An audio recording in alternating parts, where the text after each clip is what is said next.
नमस्कार, मैं विनय वर्मा कुंडली रहस्य चैनल से। आज हम बात कर रहे हैं आषाढ़ मास की नवरात्रि, गुप्त नवरात्रि के बारे में। दोस्तों, साल में 4 नवरात्रि होते हैं, 2 प्रत्यक्ष नवरात्रि और 2 गुप्त नवरात्रि।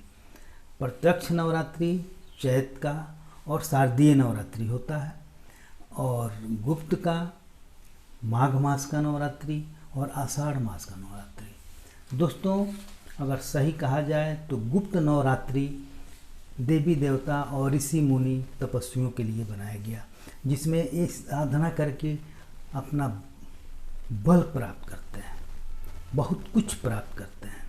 दोस्तों, यह सच कहें तो गुप्त नवरात्रि वैसे साधक के लिए है जो शिव शक्ति को समानांतर रूप से पूजते हैं, और इसमें मारना मोहना मौसम स्तमनो चाटनादिकम का साधना करके उस पे कुछ प्राप्त करने की इच्छा रखते हैं। यह प्रयोग कभी भी, यह साधना गुरु के सानिध्य में करना चाहिए। दोस्तों, अगर गुप्त नवरात्रि को विशेष रूप से ध्यान दिया जाए तो गुप्त नवरात्रि एक ऐसी नवरात्रि है जिसमें किसी तरह का कलश स्थापना वगैरह की ज़रूरत नहीं होती है। अगर इच्छा है तो अखंड ज्योत आप जला सकते हैं, परंतु इसमें मुख्यतः रात मध्य रात्रि में ब्रह्म मुहूर्त में साधना का या पाठ करने का विधि बताया गया है। आप ध्यान करें, अगर कुछ कर सकते हैं तो माता का पूजा करें। इसमें विशेष रूप से बगलामुखी और माँ कामाख्या का, माँ कालिका का पूजा किया जाता है। यह बहुत ही जल्द आपके किए गए पूजा का फल मिलता है। इसमें आप अगर ध्यान दें, ध्यान देने का ही मेन विधि है। इसमें मुख्यतः आप अगर कुछ कर सकते हैं तो नवाण मंत्र का जाप कर सकते हैं, सिद्ध कुंजिका का पाठ कर सकते हैं, या दुर्गा सप्तशती का पाठ कर सकते हैं, कौल की अर्गला का पाठ कर सकते हैं, कवच का पाठ आप कर सकते हैं। वैसे विष्णु सहस्रनाम का भी पाठ कर सकते हैं। दोस्तों, आप जिस भी देवी देवता को, जिसको भी आप मानते हैं, उसको आराध्य मानकर इस गुप्त नवरात्रि में अगर आप ध्यान सिर्फ कर लेते हैं अपने इष्ट का, तो आपको बहुत कुछ प्राप्त हो जाएगा। दोस्तों, तो गुप्त नवरात्रि अभी आषाढ़ का 15 जुलाई से लेकर 23 जुलाई तक का समय है जो चल रहा है। इसमें आप निश्चित रूप से इसका लाभ उठा सकते हैं, बस ध्यान देकर। और कभी भी मारणम मोहनम मौसम स्तमनोचाटनादिकम क्रियाओं का साधारण मानव को कभी भी ध्यान नहीं करना चाहिए, जाप नहीं करना चाहिए, सिद्ध नहीं करना चाहिए। कभी भी करना हो गुरु के सानिध्य में रहकर ही करें। दोस्तों, तो अब हम एक चीज़ देखते हैं। जैसे मान लीजिए कि गुप्त नवरात्रि और प्रत्यक्ष नवरात्रि में पूजा करने का हल्का सा मैं बतला रहा हूँ। जैसे प्रत्यक्ष नवरात्रि में हम पूजा करते हैं, प्रथम शैलपुत्री, द्वितीय ब्रह्मचारिणी, तृतीया चंद्रघंटा इत्यादि से हम शुरुआत करते हैं। जबकि गुप्त नवरात्रि में प्रथम कालिकाम, द्वितीयाम ताराम, तृतीय सुंदरी, चतुर्थम भुवनेश्वरी, इस प्रकार 10 महाविद्या का पूजा किया जाता है। दोस्तों, 10 महाविद्या को ही समर्पित है। दोस्तों, प्रत्यक्ष में नवरात्रि दुर्गा का पाठ करते हैं और गुप्त नवरात्रि में 10 महाविद्या का जाप करते हैं, पाठ करते हैं। तंत्र का नाम सुनकर आप डरिए नहीं, क्योंकि यह भयभीत होने का जरूरत नहीं है। तंत्र के अधिष्ठा देवता महादेव और महाकालिका है। दोस्तों, पूजा का समय मध्य रात्रि या ब्रह्म मुहूर्त ही है। इस समय मांगी गई हर मन्नत एवं पूजा का फल सबसे जल्दी मिलता है। इसे गुप्त नवरात्रि इसलिए कहते हैं कि इसमें घट स्थापना की जरूरत नहीं होती है।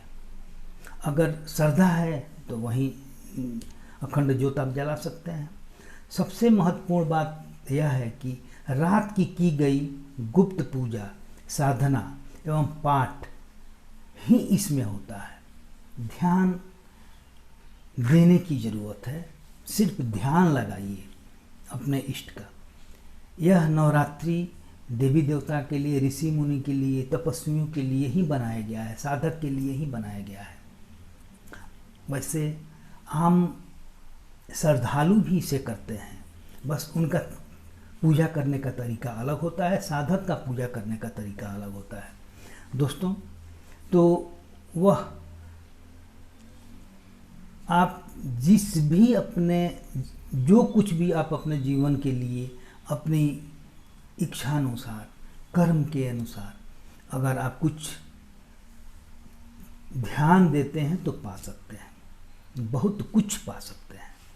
दोस्तों, बगलामुखी और माँ तारा और माँ कामाख्या का पूजा अगर आप करते हैं तो बहुत जल्दी प्रसन्न होकर आपको वह वरदान देती हैं और आपकी इच्छा की पूर्ति होती है, अभीष्ट कामना की पूर्ति होती है। दोस्तों, साधना करने के लिए अगर आप साधना करने के लिए अगर आप बैठते हैं तो मध्य रात्रि में बैठिए, और मध्य रात्रि में नहीं बैठते हैं तो ब्रह्म मुहूर्त में बैठिए और माँ का ध्यान लगाइए। आप जो भी आप करना चाहते हैं, जिस माँ का जिस रूप में पूजा करना चाहते हैं, आप अगर चाहें तो नवाण मंत्र का सिद्ध मंत्र है, इसका भी आप केवल जाप कर सकते हैं, बहुत कुछ प्राप्त हो जाएगा। दोस्तों, आपको मैं अंत में कुछ ऐसी चीज़ बता रहा हूँ जिससे आपका कष्ट दूर होगा। जैसे आप इस नवरात्रि में एक धागा लीजिए, कलावा लीजिए, और उस कलावे में 9 गांठ लगाइए, और जो भी आप मंत्र कर रहे हैं, नवाण मंत्र ही ओम एम क्लीं क्लीं डाई बीजे, जो भी मंत्र आप कर रहे हैं, चाहे सिद्ध कुंजिका का पाठ कर रहे हैं, बस उसमें गांठ लगाते जाइए, उस मंत्र को पढ़ते जाइए और उससे पूजा के स्थान पर रख दीजिए। बाद में 9वें दिन होने के बाद आप उसको अब धारण कर लें। आपके अंदर जो कुछ भी निगेटिव होगा वो दूर होगा और आपकी सर्व मनोकामना पूर्ति होगी। दूसरा उपाय, 9 पीला नींबू लीजिए, उसका एक माला बना लीजिए और उसको पूजा के स्थान पर रख दीजिए, अपना पूजा आरंभ कीजिए पहले दिन 15 तारीख को ही, और 9वें दिन आप उसको धारण करें और 10वें दिन ले जाकर शिव मंदिर में या पीपल के पास या बट के पास रख दें, नहीं तो जल प्रवाहित कर दें। दोस्तों, वह माला एक दिन जब आप धारण करेंगे, आपके शरीर का हर नेगेटिव, हर बुराई को अपने में खींच लेगा और आप एक ऊर्जावान हो जाएंगे और आप जो भी काम करेंगे पूर्ण सफलता मिलती चली जाएगी, आपकी हर नेगेटिव दूर हो जाएगा। यह क्रिया करके देखिए और इस 15 तारीख से 23 तारीख तक गुप्त नवरात्रि का लाभ उठाइए। दोस्तों, कुछ विशेष जानकारी की अगर आवश्यकता हो तो आप हमें कांटेक्ट कर सकते हैं। चलिए अगले वीडियो में फिर मिलते हैं, तब तक के लिए जय माता दी।